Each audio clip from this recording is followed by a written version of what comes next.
Hindi na nga ako ng dalawang isip, pinasok ko na ang kanyang bakuran. Ito nga, may malunggay na ako, may kasama pa akong libreng brief.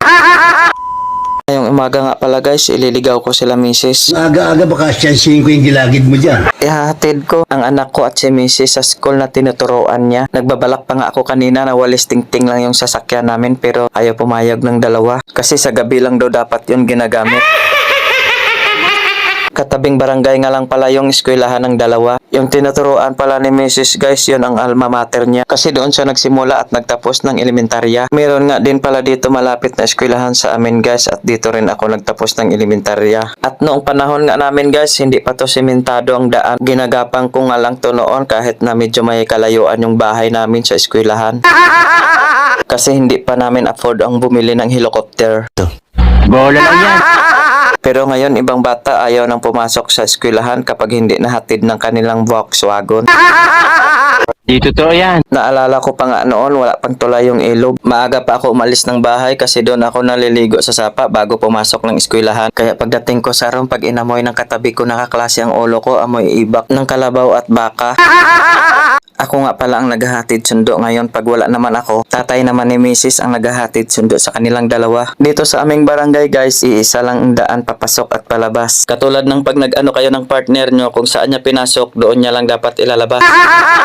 Kaya halos lahat ng mukha ng tao, pamilyar mo na. 5 kilometers lang pala ang palabas nito mula sa aming barangay hanggang doon sa National Highway. Hindi nga pala gaano ka-crowded ang mga tao dito nakatira sa aming barangay. Pero ang mga marites, sobrang crowded na, wala na talagang mapaglagay.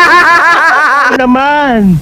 Wow. Yung nadapa ka lang pero ang kwento nila patay ka na. Talo pa nga nila ang CCTV. Siguro pagkatapos ng bidyong ito maraming magagalit sa akin na kabarangay ko na mga marites. Eh, parinig ka ng parinig eh. Tupi nga pala ang municipality ng aming barangay. South Cotabato naman ang province. Medyo mabagal nga lang yung takbo ko dito ngayon. Kasi angkas ko si Mrs. at ang anak ko. Pero kapag ako nga lang mag-isa, kahit 150cc lang tong motor ko, umaabot ito ng 1000cc. Kaya yung mga tao sa tabi ng daan, tanggal yung mga damit nila mo, pati balakubak ko, tanggal din sa ulo. Ang mga pangunahing produkto nga pala dito sa amin guys, saging, niyog, mais at papaya. Meron nga din pala dito sa amin guys, twin lovers pools ang tawag nila. Kaya kapag broken hearted ka o kaya single ka pa rin hanggang ngayon, maligo ka lang doon at sama mo na rin ang mga kamag-anak mong plastic. Iloblob nyo ang ulo nyo doon at huwag na kayong umahon. Ito na nga pala guys ang exit at entrance ng aming barangay. Ito na rin ang sinabi kong National Highway. Diyan nga pala sa kabilang lane, yan ang papuntang Coronadal City. Dito naman sa dinaanan ko, ito ang papuntang Ginza. Pero kung gusto mo makita ang forever mo, diyan ka lang dumaan sa yellow lane. Ito na nga yun ang eskwelahan nila Mrs. na kung saan halos lahat ng guro ay magaganda at sexy. At syempre hindi rin magpapatalo ang mga beauty ng mga parents. Pagkatapos ko nga ihatid sila Mrs. dumaan naman ako dito sa mga pinatay ko. Pinatay ko mga damo. Mag-iisang linggo na nga pala itong pag-spray ko pero parang hindi pa rin tumalab yung gamot na in-spray ko. Naiisip ko nga para kagaya ko itong mga damo na to hindi natatablan ng mga laso. Sa mga damo matagal mamatay. Pinuntahan ko nga alam muna yung baka kasi kanina pa iyak ng iyak simula ng pagdating ko dito. Huwag nyo nga pala muna intindihin tong pangsara ko guys sa bakuran ko kasi hindi pa dumating yung in-order ko sa Shopee. Kasi yung in-order ko sa Shopee boys kaman yun guys na padlock. Di totoo yan. Masama na nga ang tingin sa akin ng baka kasi matagal na ako nag-post na may mag-aalaga nito pero wala pa rin may nag-a-apply. Tinaasan ko na nga yung presyo 850 per day. Basta kalungin lang yung baka pag umiiyak. Naglinis na nga lang muna pala ako dito sa kubo guys habang nagpapalipas ng oras. Kasi matagal na ako hindi napawisan, matagal na rin hindi nakaana-ana. Bola lang yan. At nagpahinga na nga pala ako habang nakaupo. Hindi ko na nga pala makalimutan, wala palang ulam sila Mrs. mamayang tanghali. Habang nag-iisip nga ako kung ano ang uulamin nila mamaya. Kita ko naman ang mga grupo ng mga langgam na ito. Trivia muna tayo guys. Alam nyo ba ang scientific name ng pulang langgam na ito? Aerophos formica. Ang mga pulang langgam ay masisipag, hindi tumitigil ng paghahanap ng pagkain. Pero ang mga marites ay masisipag maghanap ng mga maling impormasyon. At meron na nga akong naisip kung anong uulamin mamaya. Dito na nga ako kumukuha ng puso ng saging. Sinamantala ko ng pagkakataon habang wala pa yung may-ari ng saging. Palingon pa nga ako sa likod ko kasi meron akong naririnig na sigaw. Minadali ko na nga ang pagsungkit. Baka may-ari ng saging na yun ang nagsisigaw. Alam nyo ba guys, puso ng saging ang gamot kapag broken hearted kayo. Pero baka iisipin nyo, broken hearted ako kasi uulam ako ng puso ng saging. Uulitin ko sa mga broken hearted. Gamot ay puso ng saging. Kakainin nyo ito ng hilaw. Isama nyo na rin pati ang punuan ng saging.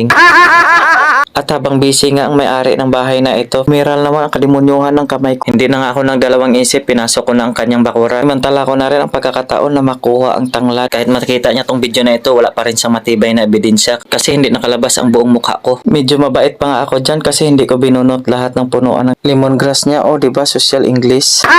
Pati nga dito sa kapitbahay namin, habang tulog sila, sinamantala ko na rin ang puno na malunggay nila. Kasi yung huling hingi ko dito, binigyan nga nila ako ng malunggay pero isang dahon lang. Kaya shout out sa may-ari ng malunggay na ito. Akala nyo ba hindi ko kayo babalikan? Ito nga, may malunggay na ako, may kasama pa akong libreng brief. Katapos nga pala guys, binabad ko muna tong isda sa tubig kasi nanginginig na sa tigas. Shout out nga pala doon sa tindera ng tilapia sa palengke. Inulungan ako ni Satanas, wag na daw ako magbayad, mag 1, 2, 3 na lang daw ako. Pero mas nagulat si Satanas sa ginawa ko. Hiningaan ko ng sukli ng 1,000 yung tindera. Habang binabad ko nga yung tilapia sa tubig, kumuha muna ako ng nyog sa gilid ng bahay namin. Nalito pa nga ako dito sa dalawa kung saan yung nyog. Mabuti nga lang tumama ako sa kinuha ko dahil kung hindi, lagot ako sa anak. Bola lang yan. At pagkatapos kong ambalatan ang nyug, sinakyan ko na agad tong pangayod ng nyug, baka sakyan pa ng iba. Noong si Papa pa nga namin nagkakayod noon, pinapasakay niya kami dito sa likuran. Pinagkakasihan niya kaming siyam na magkakapatid. At pati mama nga namin nakakandong pa sa harapan. Di totoo yan. Kung wala nga kayo nito guys, pwede nyong hiramin yung ngipin ng kamag-anak nyong marites. Yun ang gamitin yung pangkayod. At pagkatapos ko nga magkayod ng nyug, maglulong ride naman ako dito sa Kawali. Talagang may pagkatanga ito. Nagtaka nga yung mga kasamahan ko dito sa bahay. Magluluto lang daw ako ng tilapia, bakit naka-helmet pa ako? Tanga talaga.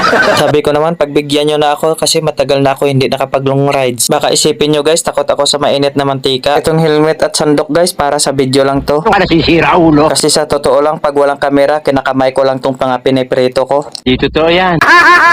Ito na nga ang resulta ng aking luto. Alam kong hindi mo pa to natikman kasi feeling rich kid ka. Mga nilagay ko nga dito na mga pagsahog guys, sibuyas bombay, yung nagpa 5-6 dito sa amin. Nilagyan ko rin nga pala ito ng bawang pang kontra sa aswang. Hinaluan ko rin pala ito ng kamatis para lalong kuminis yung aking kutis. Siya ako na ang bagong leading man ni Catherine Bernardo. With his approval, hello. May approval niya. Okay.